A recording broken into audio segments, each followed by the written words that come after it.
I did. I met your daughter, River Rose, backstage. Yes. And I heard she's a fan. that she's a fan of That Girl Lele, the sitcom I was on. Loves. So I brought a little gift. Riv, you get a sign. Come here. You can get it. You can go. You can go. Over. If you, So that's for you.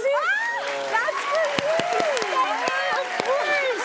So this is the original copy of the first episode. So there are a few things that we shot that didn't make it to air, but you can read all about You have it. secrets. I love you. Yes, you have I love secrets. you. I love you. All right, go back to bossing me around. Gave my daughter a little bit of power. She was running with that it. will go for a lot on eBay, River. All right, well, this is it your first time on your own, both of you? Is this true?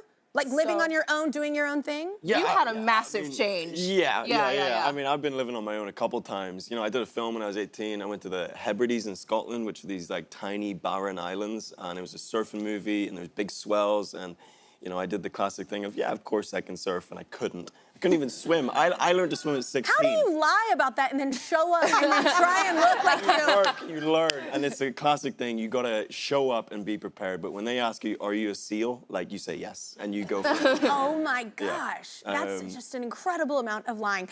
Hey, it's called acting. Acting. Yeah. No, it would just terrify me. That gives me hives just thinking about like, yes, I can I'm a ballerina, and then you have to like show up and do it. Yeah. But good on you. I was made sure I was very Good on prepared. you. But like, do you like living on your own? Because like sometimes it makes sense if you are like young to not waste your money on, because you're always going to a different project and going somewhere else. That kind of makes sense. But do you like the freedom in it? So I moved with my mama. Okay. Very grateful because these long tech days that we have can be 12 hours, get home at like 1 a.m. Yeah. It's really nice to have like food on the table and, you know, have somebody to walk Oh, you got me. a good mom. Okay. Yes, yeah. yes, we love her, we love her. Yes. But it's definitely been an adjustment to consciously be aware that I'm moving from Los Angeles to New York, leaving my friends and family and basically the world that I know. But That comfort zone. Yeah, my comfort zone. This is my environment.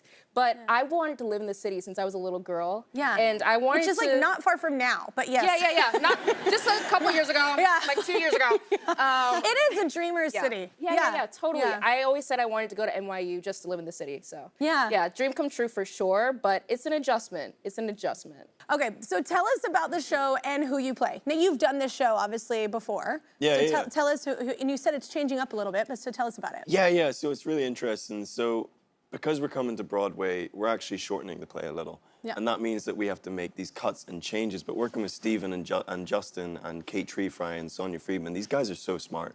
We have the best of the best kind of working on this production. It's, in terms of acting, working with Gabby and a new Patty Newby is thrilling to me. And to get it to do it in London, what I've found is I really love Henry Creel because he's so contradictory and he really has a lot to, you know, to kind of say but not. And he's one of the things I try to sell people on is how does someone become Vecna?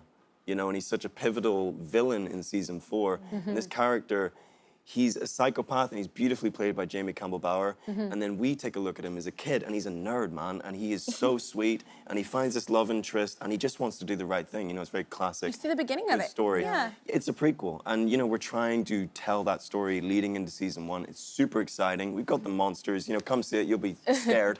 You know, it's crazy. Yeah. It is interesting, though. We were talking about motherhood earlier. It's interesting how when you become a mom, all of a sudden you see, even like, you see them in a different light because you almost go, okay, I'm going to see you as a kid. Like, what went wrong there? You know what I'm saying? Like, what happened? Yeah. What was the thing that pivoted? Like, you know, like, where did you go wrong? You know? And when things go south, you can be like, I'm just giving you your superhero origin story right now.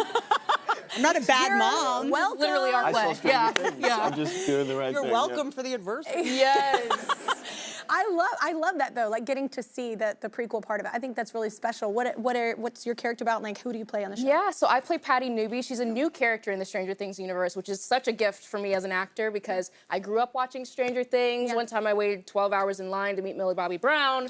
Like that's how in the fandom I was. So having the opportunity to play Patty has been such a dream come true. She's the sister of the Sean Astin character in the series, Bob. So we kind of explore Bob's backstory, Hopper and Joyce as well.